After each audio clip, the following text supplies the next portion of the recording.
পাকশালাতে সবাইকে স্বাগত জানাই। আজকে আমি বানাবো জিরা আলু।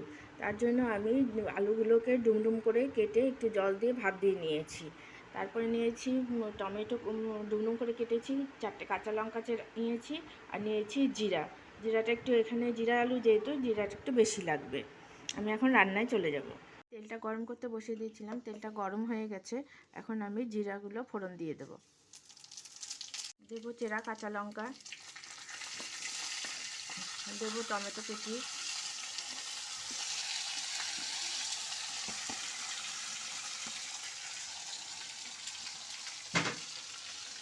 দিয়ে ভালো করে নেড়ে নিয়ে কিছুক্ষণ আঁচটা মিডিয়ামে দিয়ে কষতে দেবো। আলুগুলোকে দিয়ে দেবো, আলুগুলোকে দিয়ে ভালো করে নেড়ে নেব।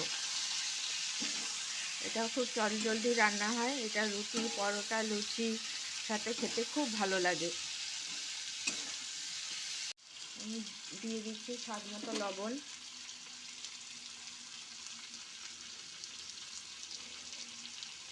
এটাতে হলুদ লাগে না, হলুদ ছাড়াই এটা রান্না হয়।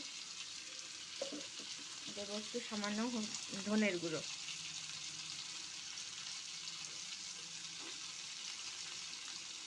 ভালো করে নেড়ে নিয়ে আঁচটাকে মিডিয়ামে দিয়ে ঢাকা দিয়ে কিছুক্ষণ হতে দেব।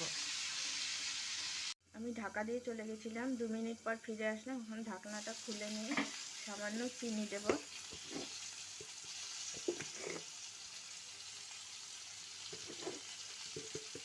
চিনি দিয়ে আমি ভালো করে নেড়ে নিয়েছি।